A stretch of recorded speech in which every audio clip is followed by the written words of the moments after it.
Peace, y'all. Welcome to another episode of the Klyph Notes podcast, available everywhere you listen to your podcast. Thanks so much for subscribing and downloading. This is a really good episode because I have an opportunity to have a conversation that's been a long time coming. Me and this cat go way back to my early broadcast days, for real. We had a great conversation on this episode talking about all kinds of things, man. It's always cool to hear stories of Portland hip-hop history, so we definitely touch on that. Touch on a random conversation he ended up having with Pharoah Monch. It's a really good one, man. So check out this latest episode of the Klyph Notes podcast with the homie, Serge Severe. Ladies and gentlemen, the show you're about to listen to may contain explicit content. So guess what? You need to put them babies to sleep. This is for grown folks only. So we're not held liable for anything you might be offended by. Thank you for listening.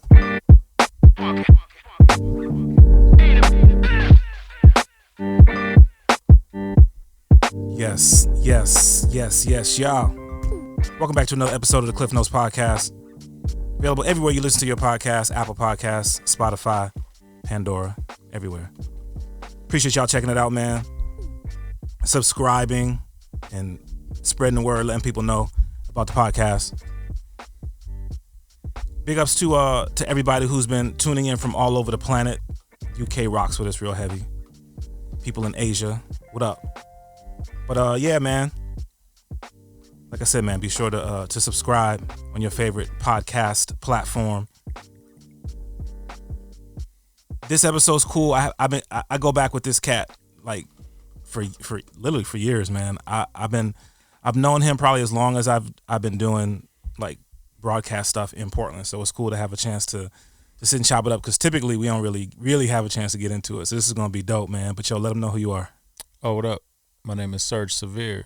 Rocking with Klyph on Klyph Notes. What's up, B? What's going on? Man, look, I'm good, bro. I'm excited to have this conversation with you. It's funny, as I was preparing for this and thinking about it, like thinking about our history, I realized I actually don't know a whole lot about you when it comes to like music and what you've done in the scene. Mm-hmm. And I kind of have my perspectives, but curious to to kind of get a little bit of the background. Mm-hmm. So you and I connected first. So I started doing radio in Portland in 2007 and kind of finding artists who were doing stuff and then connected with you, found the music that you was making, had an opportunity to have you as a guest on the radio show. But I was going back and looking through your discography and realized that there's a lot of pre-Serge Severe music. Well, no, there's some pre-Serge Severe music that's out there. There is. But yo, man, like how long you been rhyming? Ooh, let me think. Like 20 years, maybe a little more. It's crazy. 22 years, maybe somewhere around there. Okay, that's weird to say. I know that. Shout out to the homie Diction, man. Yeah. So when I was looking through the discography, that's the first stuff that I saw that your name is on. Yep. Diction and Serge. Is that right? Is that the first stuff you put out? That's before the Severe. You did your research. Yeah, bro. Look, I be trying to do a little something, trying to pretend like I know what I'm doing. Mm-hmm. But like so according to what I seen, 2004 was the first joint that you put out with Diction. But obviously rhyming way before you started putting stuff on record. Yeah. So it's funny. I think I started like really putting words together like that in English class. Oh, word. Yeah. So I had, just grew up loving hip hop. Yeah. I think I had like a Fat Boys tape randomly. I don't even know how I got it. And then I think my uncle took me to a record store. I was like, you can buy whatever you want. I'll buy it for you. And I got a P-Rock and CL Smooth tape. That's a good one to get, Yeah. So that was a really big look. And I fell in love with it. Started buying tapes. Had all types of tapes, and then CDs came out. And you remember the BMG Columbia House lick? Bruh. Where you could get a bunch of music for 1 cent? For 1 cent, and then you just had to like decline every month. Yeah. Everything. So ended up getting Tribe Called Quest, and what else did I get? That one really stands out. Midnight Marauders. Okay. Big. So in '93, and then didn't think I was gonna be a rapper. I think that when Snoop and Dre hit, that was really huge on the West Coast, and that I remember seeing that video and being nothing but a G thing, and being like, oh wow, yeah, and then getting Doggy Style dubbed, hiding it from my parents. I think that was like kind of just falling in love with hip hop. I remember I would lie in my bed at night and just listen to a Walkman and listen to Doggy Style because I didn't want my mom to hear it. Right. You know what I mean? Right. At the time, society was like really demonizing hip hop, so I was like, oh shit, my parents are gonna be like, no, Yeah. you know, Yeah. because they was already like, don't watch MTV. You know what I mean? Yeah. So for sure, those are kind of like my first memories, and then I think sophomore year, yeah, we did a poetry unit. Mm-hmm. And what's funny about this is that I remember I did not like this teacher at all, and I remember what was a weird experience. I was like one of the only students of color in the high school, and I certainly don't remember a teacher of color, or like a mentor. Yeah. So it was definitely isolating. But I remember she kicked me out of class once, and I remember like being really upset about it, you know, and then going to complain to the counselor, and then she like apologized and stuff, but I was never really cool with her. Yeah. But what's funny is that's the first raps I wrote. Every English class has a poetry unit in high school, and so I was just like, oh, this is what they want us to do. Well, this is just like rapping. Yeah. I'm gonna flip it like this, and those are the first raps I wrote. That's you know? what's up. I don't remember them, but I remember my friend and I in that class writing raps. It's crazy. It's funny because hearing you say that and thinking about your stylistically content, that's one of the things that I've always appreciated about the art that you make is it is so well put together, lyrically, presentation wise. You know what I mean? I know we're in a little bit of a different era now where that's not the height of what a lot of folk do in terms of, you know, creating lyric, in terms of being a lyricist. But that's pretty consistent. And again, going back and listening to some of the early joints that you put out, like that's been consistent throughout your career. And I would imagine that you know, that comes from those early influences of, you know, sitting in English class. Yeah, pretty much. That's where it all started. I don't remember the teacher's name. Yeah. But she obviously had a profound impact on you, though. Indirectly, for sure. So then, you know, talked about getting together with Diction and recording and stuff. But what was Portland for you? What was Portland hip hop like at that time when when you first started? Because I mean, a lot of us who have been involved in hip hop from an early age, it was a part of the culture. I mean, you just hanging with the homies, and that's kind of what you do. Yeah. And at school on lunch break, you get in the cipher, and I mean, it's just oftentimes you're not thinking necessarily beyond that. But for you, what was Portland hip hop like? Portland hip hop. I'll tell you who I remember. So what I remember is really like trying to see whoever I could see. So in high school, I remember like just like going to the Roseland and being on the bottom because, you know, you couldn't go up top right where the bar was. But I saw some amazing people, man, that really like, I was a student of the game, and I don't even know if I really, really knew I wanted to do it yet, but I would go see. I was a fan, you know, and I remember seeing Outkast in high school. That was incredible. In the Roseland, Eminem's first tour, you know what I mean, like Slim Shady. I just remember seeing like KRS-One and like studying and being like, damn, this is how you MC, right? This is how you move the crowd. This is how you put words together. All types of people, whatever. Far Side, Alcoholics. I remember going to La Luna. I remember seeing Cool Nuts and Maniac Loke. It's just crazy to think. La Luna. And then one that really stands out to me was they used to do this thing called Hip Hop Tonight. And it was like $1,000 MC battle. It was $1,000 DJ battle. Oh, word. $1,000 B-boy battle. It was like true to the roots of hip hop. Yeah. The one that really stands out to me, I didn't enter it. I definitely was still like, that made me nervous, but I wasn't ready yet. But up until then, I was freestyling a lot. Yeah. Not in ciphers, cutting my teeth that way, battling people in high school, at house parties or whatever, wherever the cipher would break out in Pioneer Square, wherever people were rapping. Yeah. I was jumping in, but that big stage at that time, I don't think I was ready for it. But I remember it was Hip Hop Tonight, and I remember watching it, and I remember seeing Ilmac win his first battle. Oh, word. I don't know if it was his first battle, my bad, but win his first like big ass,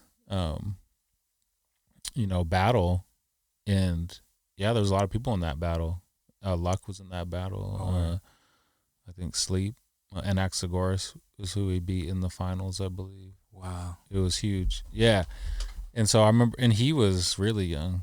I think he was 14. Yeah, yeah. And so I remember that was at the Crystal Ballroom, and I remember it was ridiculous. I remember like to try out was so intimidating, because just like any scene, it's political, so you had to know people, and of course they would advance you through. Not like when you battled someone. I think it was like obvious if somebody won, but like to get into like the 8 that they would present. Right. There was literally a line of MCs.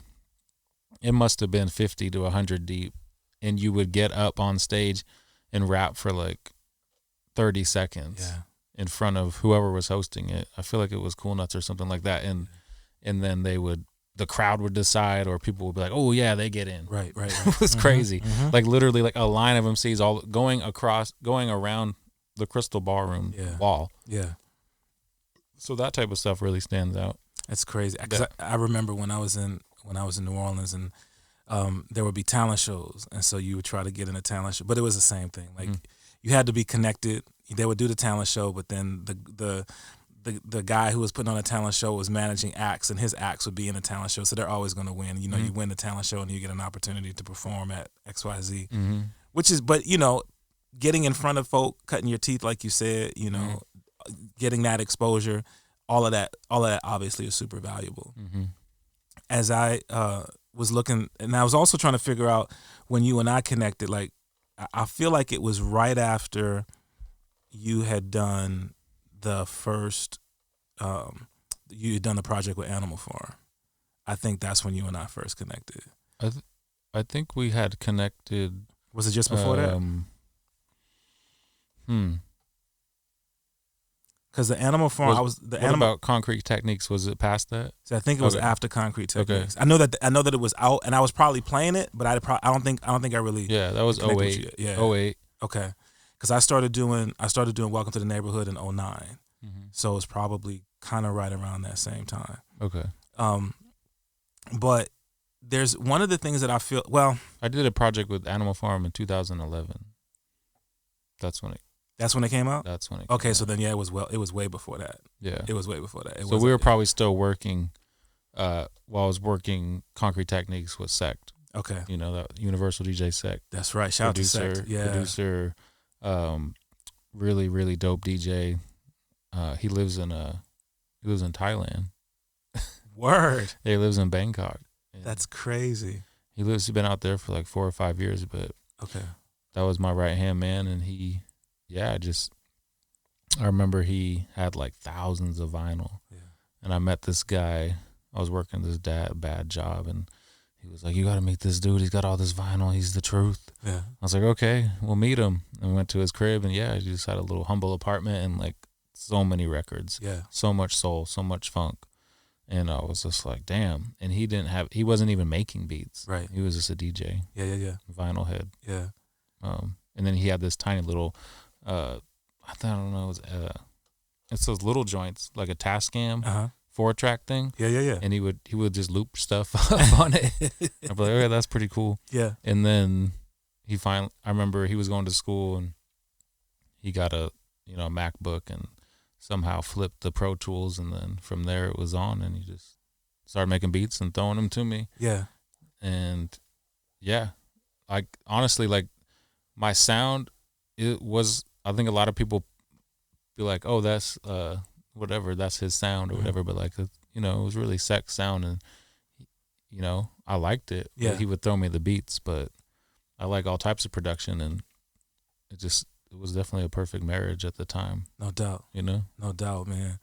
One of the consistent things that I've sort of felt watching your career, aside from the projects that you've done with producers, I mean, you rock solo for the most part. Yeah. I mean, you kind of move solo. Yeah. You know, when we Definitely. see you do your thing, it's Serge. Definitely. Is that on purpose? Is that just kind of how things are? Yeah, I don't like wait. I don't know. I don't like waiting for people. Yeah. Like when I want to move, I want to move, and I don't like waiting for people, and I don't like depending on people. Yeah. I like just going with what I think and going with my instinct. Yeah. I don't know. Life is short. I don't want to wait around. You know. No, I absolutely understand that, bro. I understand that for sure. Yeah. Talking about the Portland hip hop scene, you know, we hear a lot of very familiar names because there is so much talent here in the city. You've had an opportunity to travel not only outside of Portland, but you've toured outside of the country. I did. But you've also rocked with a lot of people. But in terms of touring outside of the country, what was that experience like, and what impact, if any, did it have once you came back to Portland? Well, it was an amazing experience. I still think about it. We went out to Europe, and we went to 7 different countries. I went with Ilmac, world-renowned battle rapper out of Portland, and I went with DJ Spark and Goldini Bagwell from Ilmac, same crew, Sam people. And it was amazing, man. It was really amazing, just to see the world off of your art. Yeah, it was like such a validating experience. Yeah, and out there I think they value art just in general, not just hip hop, but they do really, really rock with like the hip hop that we do. Yeah, out there, heavy. I think heavier than the States, but I just think they value art, and I think that they treat you better. I just been around the States for so long and know like how just it's very, it's cutthroat with the business. And out there, I think they were like so hospitable and happy to see you and wanted you to feel, invited, and thankful that you showed up, which was, I'm used to like haggling with, promoters for like not very much and some PBR, and out there they're like, what do you want? Like anything you want, let me know. Top shelf or, and it was like, oh, I'm not used to this. So it was cool. And I like the culture of it. It was just different. They think they just value art, in general. And so then having that experience and then coming back to Portland, did that change the way you move at all? I don't know if it changed the way I move, but I think that it just opened my eyes to like, not worrying about the local like movement around whatever, like not stressing that you're not on a show. Because in the end, everyone's just trying to be seen and heard, and there's a lot of people trying to do that. But Portland is small, and there's not a lot of money to go around, so it's never really about the money. Right. But it was like, it was super validating in that, getting respect way outside of my own city. I never like really thought was possible. One of the other things that is cool is to see you share a lot of those experiences, and going back and sharing show posters of artists that you've been on bills with here in the city. What's some of your favorite or some of the sort of outstanding moments for you in your career thus far? Definitely, like, so the one that there's a bunch, but the first one that stands out the most is opening for Wu-Tang, and I opened for all of them besides Old DB. Everyone was there, and it was in 08. And I'm a kid that had all their music. I had a Wu-Tang poster on my wall, at a young age, and just to be able to do that, man. I remember I remember getting that call from my guy Eric, and I just remember like I was actually, my mom and aunt were visiting, and I just couldn't believe it. Yeah. You know? Yeah. He was letting me know that it was happening, and I was like, this is unbelievable. Like, and you know, the show was sold out in Roseland, and it's crazy because it took me like 10 years to get to that moment. Right. And I think about that a lot. I think about how what it takes to not give up. You know, a lot of people don't want to put in 10 years just to open up for such an iconic group. Right. But honestly, that was like a ledge that I got past, and everything took off after that. And it was kind of like, I feel like I had to prove to the world that I wasn't going to give up. Yeah. Because like I said, I was in high school going to the Rose and watching these shows, and I would just like tell myself eventually one day I'm going to be on this stage. Yeah. You know what I mean? Yeah. But it took a lot of work. And it wasn't easy at all. You know, it was hard. I think up until that point though, I was like building and I was like running. I eventually like gave up on trying to get in the Roseland and stuff like that. Yeah. Because I was like, well, this is just about who you know. Mm-hmm. And so I kind of had to build my own. So to circle back a little bit before that, how I built my own was throwing my own shows. I kind of got tired of just like hoping I was going to get on these shows Yeah. and hoping I was going to meet a promoter. Yeah. Because it doesn't, I think it's better if you just like build your own, you know, and people will come to it. And there's a place called the Tiger Bar that we really started in throwing our own shows. And so it's kind of like I feel like it was you know, obviously way before the thesis, but it's like something like that where it wasn't like a giant venue and you could like get a monthly really going. Yeah. You know? Yeah. But I remember like Willamette Week writing about it, and then when that bar went away, like they did a big article about it and how we were really at the forefront of like just, you know, proving our own and throwing our own shows. Yeah. But yeah, so Wu-Tang super, super stands out to me in my mind. I remember not even being nervous. I just remember feeling like this was my time and I deserved it. Mm-hmm. So it was a really good feeling. Another one that really stands out, I'm trying to go in maybe more in timeline order. Yeah. Man, there's so many. I got to open for Pete Rock and CL Smooth, and that was amazing, man. Like, because I had that tape, and it was just like crazy. And I remember getting a picture with them, and damn, that was big. Yeah. I remember on my birthday, I opened for DJ Premier and Royce, Wow. the 5'9". Yeah. So Prime. Yeah. Yeah. That really stands out because it landed on my birthday, and I'm like, damn, man, it's just really happening. Yeah. But so many shows. I did a show with De La Soul, and that was a big feeling. Yeah. I got to do like multiple runs of shows with Method Man, multiple runs of shows with Ghostface. Yeah. The Ghostface one was huge for me. He was one of my favorite MCs ever, and I remember like waiting around to talk to him. Yeah. Yeah. And I had done multiple shows with him, and just I remember like in Eugene, like just waiting for him to talk to him. Yeah. Yeah. And just thank him and just really like have a genuine interaction with him and thank him for like inspiring me. Yeah. And he was really cool about it. And then touring, yeah, I was blessed to do like a pretty large tour with Slum Village and Farside, and it was a tribute to Dilla. Yeah. You know? Yeah. And that was really big. Especially the one we did a show in LA that was huge. I can imagine, yeah. Yeah. It was really on my radar to like rock LA, and to do it with them was like, I mean, for me, it's kind of like one of the pinnacle things. Yeah. You know, just a beautiful venue, just a packed, sold out show. Yeah. Shout out to Wheels. I did it with him, and then they ended up picking him up, and he ended up going all over the world with Slum. Yeah.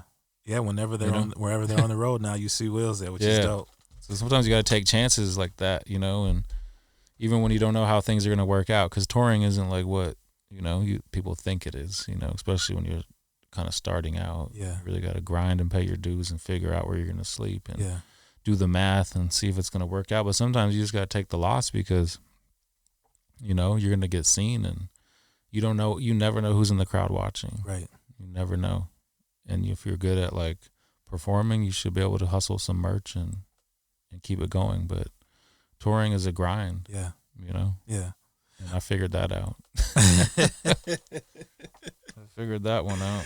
Well, and it's funny though, because you talk about all of these artists that you've had an opportunity to open for, and I think I've talked to some people who feel like, I don't want to open for whomever, this, that, and the third. But there's so much to learn, I would imagine, from having the experience of being on stage with these other artists, seeing what happens behind the scenes even, and how that can make you a better artist, a better performer, a better professional musician. Mm-hmm. There's got to be so much that you learn even from that, so that now, as you're this far into your career, the positive impact that makes on you as Mm-hmm. you're out doing shows, headlining shows at Serge Severe. Mm-hmm. Yeah, definitely. This is a good story. So I just had a Facebook memory came up, Yeah. and it was me and Pharoah Monch, and so that's one of my top 5 MCs ever. Yeah. And I feel like that statement is getting more popular, but I feel like I was way before that. If you know Pharoah, geez, Yeah. like he's incredible. So I was in Queens in 2012. Well, I went to New York and I did a bunch of stuff. Mm-hmm. A lot of stuff people have seen. Yeah. A lot of stuff that I don't think any Portland MC, to be honest, has done. So I was on the halftime radio show freestyling. Yeah. With DJ Eclipse. Yeah.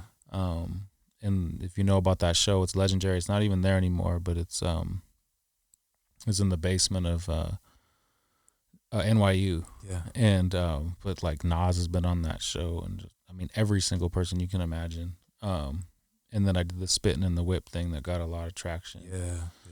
And those were back to back, and like that's the cool story about that is like I literally flew into Newark, and I was gonna stay with Eric and Generic, of Animal Farm, and he was a really dope friend first of all, and he really helped me out, and he was also a producer and an MC, and now he's doing a lot of big stuff in LA as like a booking agent, and he has his own podcast. He's doing a lot, but that was my guy, and so I went out there to stay with him.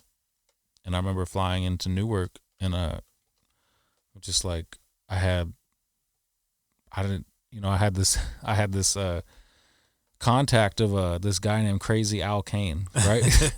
And he hosted Spitting in the Whip, and this is such a cool format, and it was perfect for me. And you go on a show, and they film it in the back of a car, and so you pick a beat blindly, and so you just see the name of the beat, and then you pick it, and then you hear it, and you have to rhyme, and you have to rhyme the entire beat, however long the beat is. You can freestyle, spit a written, whatever you want to do. Yeah. I remember just being like, oh man, this is perfect for me. This is exactly the kind of, like I cut my teeth in the ciphers, so this is my shit. Yeah. And I remember preparing. And so like, I remember what people don't know is those were filmed the same exact night. Like I went and did Spitting in the Whip, and then Spitting in the Whip dropped me off. I never met these guys. I just got in their car. Yeah. It's right by Washington Park.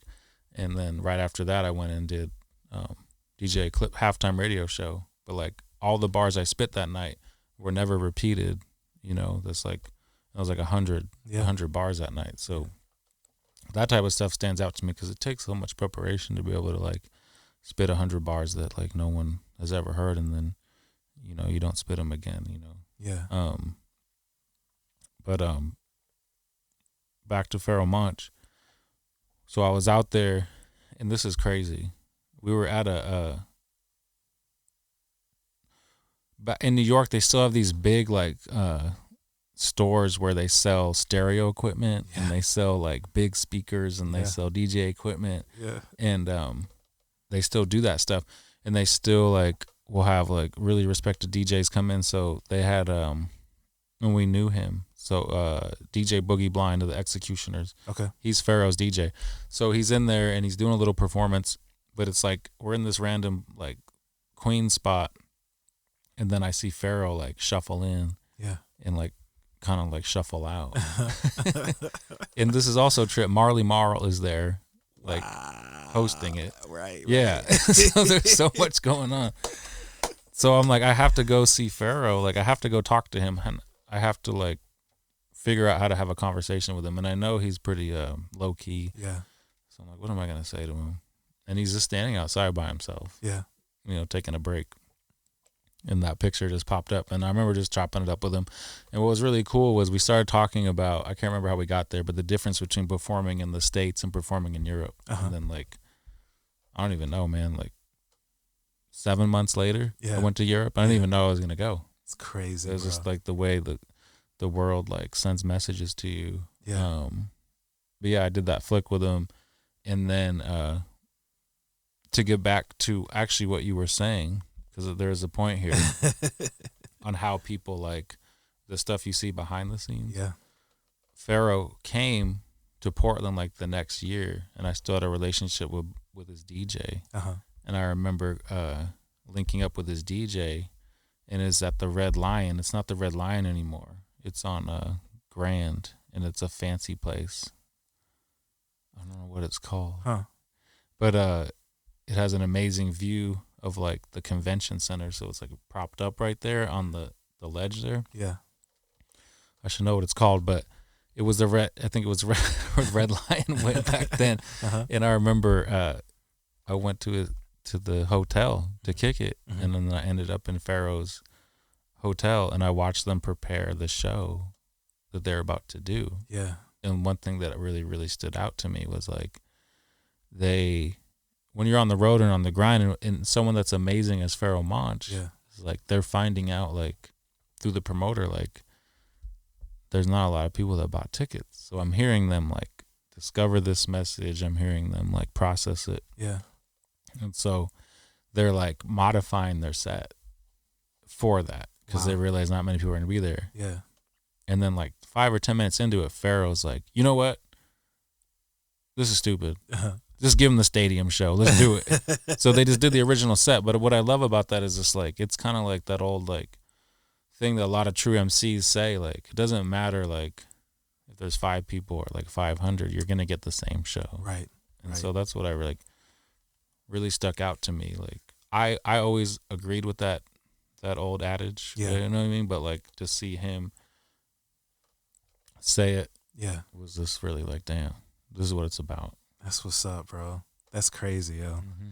The having an opportunity to watch you through the years, when it comes to performance. So it's funny. I was listening to the MC, which was the last sort of collection of songs that you released back in 18. Yeah. And it's funny because listening to the songs, there are things that you do on stage, on the hook, getting the crowd involved. That I find myself when I'm listening to the record, like reciting what you do on stage. You know not what I'm on saying? the record? Yeah, yeah, those pieces that are not on the record. Damn. Which just shows how impactful your performances are, how consistent your performances are, which shows the work that you put in to your shows. Really, obviously, it's important to you to give people a show. Like I'm not just up on stage rhyming. Like no, you came to see me perform. I'm about to go in. It's all about the crowd, man. Yeah. Without the crowd, I'm just up there alone. Yeah. And there's so much truth to that, bro. But I don't think often. I know that I've seen performances from artists, young and old, who just kind of, I'm just up here to do my set and bounce, and I'm not really into it. Yeah. I can't say that I've ever seen you do that. When I've seen you perform. Yeah. You think that has an impact on your longevity, how long you've been able to do this, how you can still do a show and sell tickets because people know what they're getting? I hope so. Yeah. That's the goal. Yeah. I know the feeling of being in the crowd. Yeah. Yeah. So I'm always going to think about that as well. And like, I just learned from a lot of, I've done so many shows, like I learned, turning on the crowd that ain't going to work. You know what I mean? Like your crowd is your people, like you want to feel that energy. Yeah. There's an energy to this thing we call being a human. So it's like, I am alone rapping on stage, you know what I mean, for you, but like the best performers like involve the crowd. Yeah. And that's what an MC is. Yeah. Right? Yeah. Why I call my album that, because like that album, I don't have any guest rappers. It's just me. I'm the MC. Right. I don't think you should. I don't think you really need somebody to rap with you if you're an MC. Yeah. The title is very, so again, somebody who's a fan of you, fan of your work, the title I think really speaks volumes to how you see yourself. And I think it's one of those things where, okay, well, if you're going to call your project the MC, like, you got to be nice. There's got to be a certain level of confidence. People, I think, who have an opportunity to spend time around you. And again, I've known you for a minute, but you're a pretty reserved cat. Like, you're pretty kind of laid back. Definitely. Until the beat drops. Yeah. Which is dope. Yeah. Definitely. I think people are surprised. I was at work the other day and someone didn't know I rhymed, and they're like, "Oh shoot, I was on Facebook and this video popped up, and all of a sudden you were like da da da da da da da da da da," and I'm like, "Yep, you discovered my other side." Exactly. Yeah. Which has definitely got to feel good when people find you, not because you're out there saying look at me, but they find you because like you just do you, and I've never been good at the look at me stuff, and I respect dudes that can go on the street and grind and like sell their tapes, mixtapes, and sell their CDs and stuff. And I came from that era, and I'm always just like, dang, it takes a lot. You know, it takes a lot of effort, and it takes a lot of confidence. But yeah, that's never been my style, and it sucks because it's probably to the detriment, because like the music is good. So what would it look like if I was really like trying to push it really hard? You know what I mean? People wouldn't be like, "Oh, this is terrible," you know, right? They'd be like, "Okay, doing his thing." Yeah. Versus someone that you meet on the street and you're like, "Oh," but they have that. So I respect that. Yeah. They have that grind and that drive, and I think the greats have all of those things combined. Yeah. Yeah. But well, I mean, and I think that's where it takes platforms like mine and Nuts and those other platforms in the city that allow you to be the artist, and we do the work of promoting for you. Because I think that, again, being a fan of yours is really easy for me to say, but I think you have something that deserves to be heard, and I'm grateful that you have made the music that you've made, put the music out that you've made. One of the things that I think is interesting that I actually appreciate as a radio DJ is you don't cuss a lot on your records. Yeah. Is that purposeful? Mm-hmm. It definitely was. I'm trying to think why. So not even back in the day, but I guess back in the day. So it'd be big to be played on the radio. Yeah.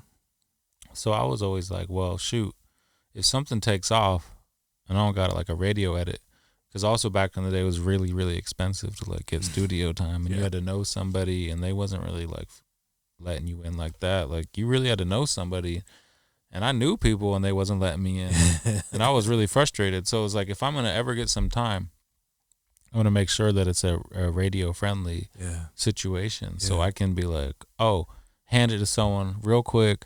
And so it was a strategical thing. And so I just kind of like kept that kind of philosophy, because it's like it actually costs more money because it takes more time to make an edit. Yeah.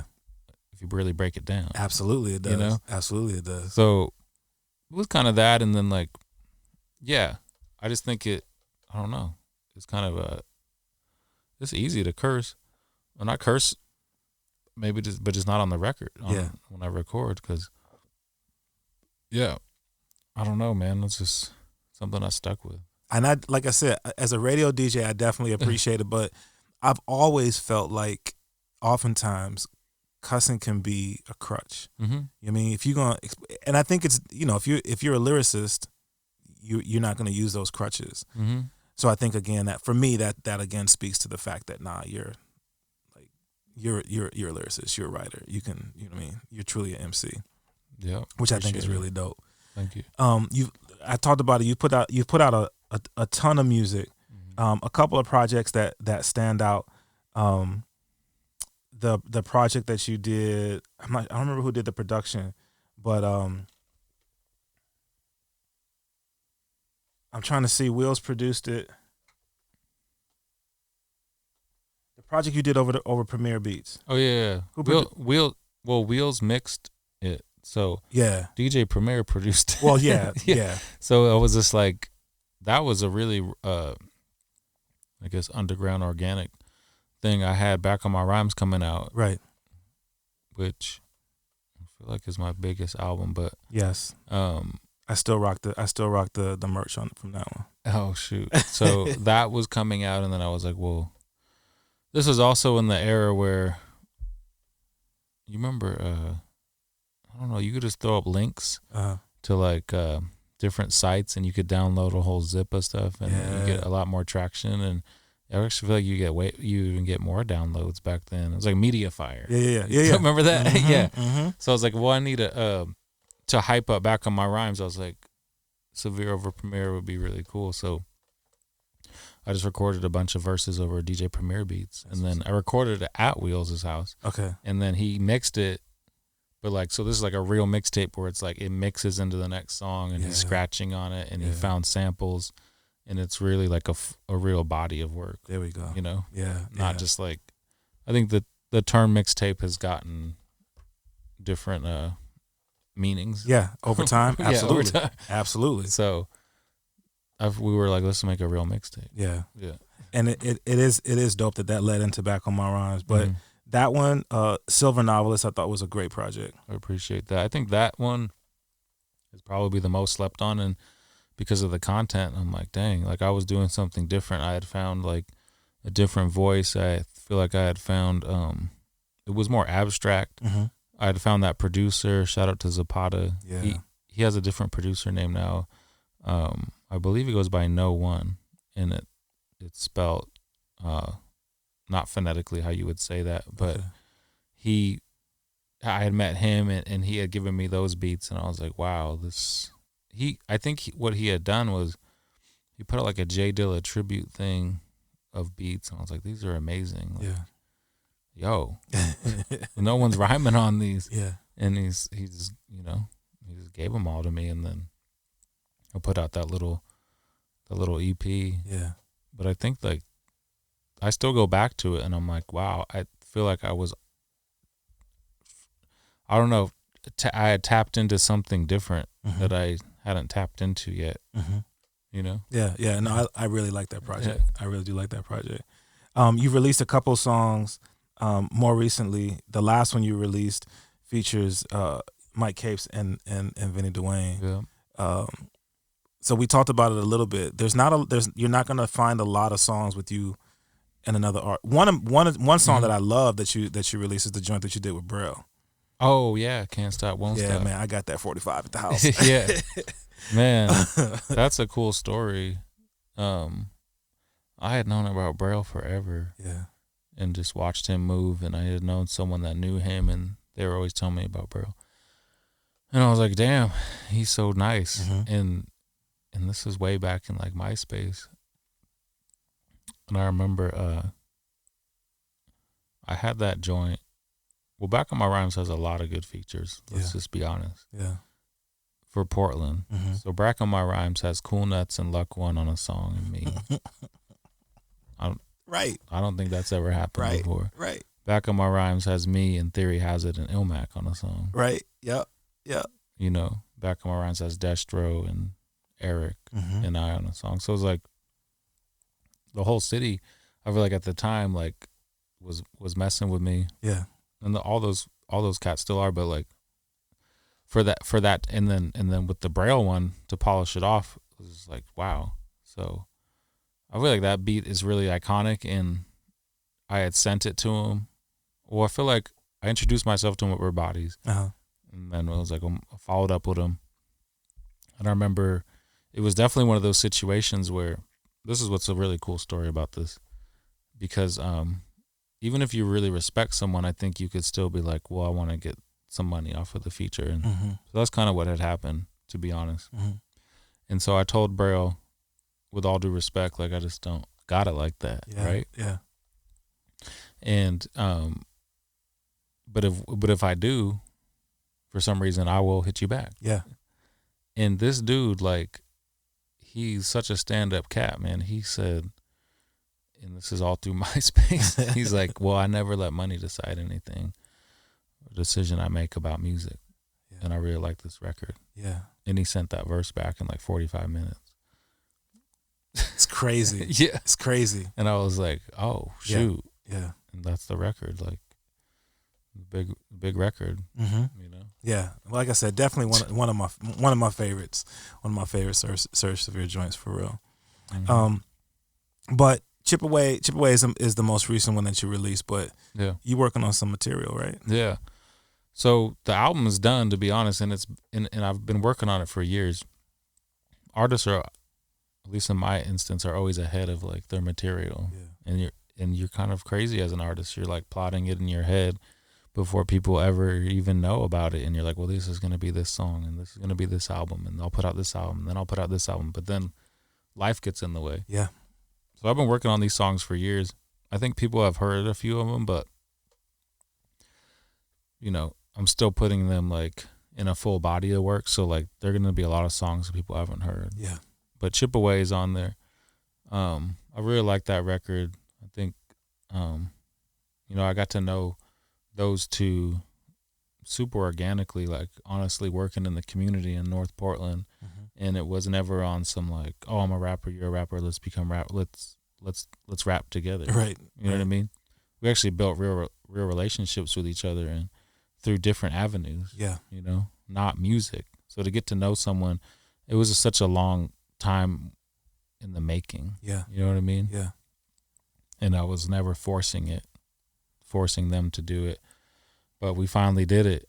And yeah, that record is great. Like, yeah. I think Vinny just crushed that hook and made it a real record. And yeah, shout out to Mike and Vinny, like super like dope MCs, good people as well. And I know Mike like really well, and he's just a good dude, man. He's a real dude. He's a real dude on the mic and on stage that he is in the street. Yeah. Off the mic, you know? And Vinny's out in Chicago now, and I was just like, dang. I didn't even ask Vinny to do the hook. Yeah. That's another background story. Like, I just sent it to him. I was like, I don't know what I'm going to do for the hook. And he's like, he sent it, and he's like, what do you think about this? And I was like, whoa. You made it a record. So right. This is nice. No doubt. Yeah. The sort of the question that everybody gets asked when they have a project coming out is like, what's your target release date? Like, we looking before the end of the year? I definitely got a date. Oh, word. Yeah. Okay. November 14th. Yeah. That's November 14th is the date. The release party is going to be in St. John's. That's where I live. Yeah. It's at the Fixin' 2. Word. Yeah. Okay. So everybody come on out. It should be a really, really good show. Yeah. You know. I'll announce who's going to be on the show later, but okay. It's my release party, and the album will be out. So the album's called Dream Under Fire. Okay. Yeah. You touched on a little bit the work that you're now doing outside of music has been impactful. I feel like as an artist, you can use your platform to literally change people's lives, and you do that on record. You also do that in the community. That's obviously something that's important to you to just be a positive influence to your circle of influence. Where does that come from? Where does it come from? Because it's really easy to like, I could just do me and just worry about me. Yeah. I think that every person needs a purpose in life when they get up in the morning. Yeah. You know, I just know that from, experience is the best teacher. Yeah. And I wasn't good with idle time and free time. And I always knew that I wanted to I don't know. I talked to other people about this, but I always felt like I was destined to do something really great. And for the longest time, I thought it was music. Yeah.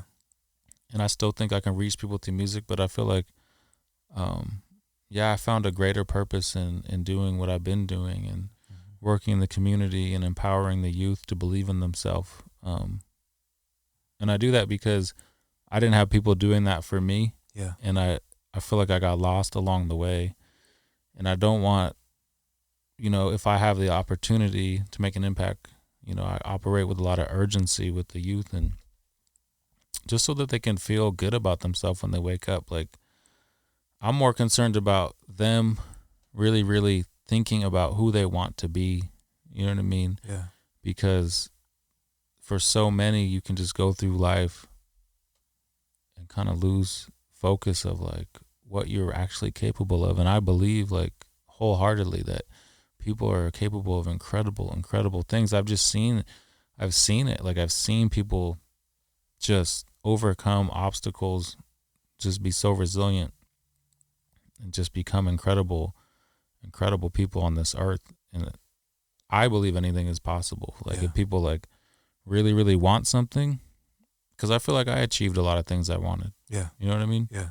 So to be able to reach back and just never give up on somebody is really powerful. Like there's nothing, you know, I run a youth program and there's nothing like a youth could do that I would ever give up on them for. That doesn't really matter what they do. Right. And there's a lot of power in that. A lot of power in that. That's what's up. But yeah, it gives me a lot of purpose, and I think everyone needs one. You know, when I didn't have one, it wasn't good for me. Yeah. You know, yeah. And I remember waking up a lot, feeling lost, feeling hopeless, just feeling like, what am I going to do? And it's just not a good feeling to feel like that. Mm-hmm. Because eventually what you do is, you know, turn to things that aren't going to really fulfill you. Yeah. You know? Yeah. That's deep. That's deep, man. You're fairly active on social media, and if anybody who follows you gets an opportunity to see some of the things that you're into, you're an avid reader. Yeah. You're oftentimes sharing books that you're into. You get out and travel a little bit. Mm-hmm. If people want to check in with, with what's happening in the world of Serge, man, how can they do that? Oh, real easy, man. It's Serge Severe, so SERGE Severe on all social media. Instagram is Serge_Severe, but other than that, Twitter and Facebook, you know, all Serge Severe. Make it easy. SergeSevere.bandcamp is where you can support the music. That money goes directly to me. Yeah. You know, streaming doesn't pay anything, but right, we are learning that. Yep. We're all out there. We've all sold our soul to be on apps. True that. Yeah. True that, man. Well, yo, bro, this is like I said, this is a long time coming, man. It's so dope to have a chance to sit down and just really, really chop it up. I feel like there's so much more to touch on, so much more we can get into, man. We gotta do a part 2, or maybe even have you come on the Fitness is a Habit podcast, just because so much of what you do is bigger than just music, man. So appreciate it. So publicly, I just want to say, first off, man, thank you for the music that you make. Thank you for your friendship, man. Thank you for just for rocking with me for 10 years on a music situation, and happy for you. Excited to see the new music that's coming. Looking forward to to how I can continue to support your movement, bro. I appreciate you having me on, man. All the years of support. Nothing but love. Nothing but love. Absolutely, brother. Yeah. Absolutely. Serge Severe. Check him out all over the place, man. Serge Severe, bandcamp.com. Serge Severe on social media, just like it's spelled. Got to give a couple shout outs right quick, man. Big ups to X-Ray FM for continuing to be gracious hosts of the Klyph Notes podcast. Remember, it's available everywhere you listen to your podcast: Apple Podcasts, Spotify, Google Podcasts, everywhere really. Or you can check it out at klyphnotes.com. Also, big ups to my folk over at Acapella Apparel for their continued support of the Klyph Notes podcast. Acapella Apparel is apparel for the music lifestyle, man. You can check them out at akepele.com. And then last but never ever least, big ups to the homie Theory Has It for creating the official theme song to the Klyph Notes podcast.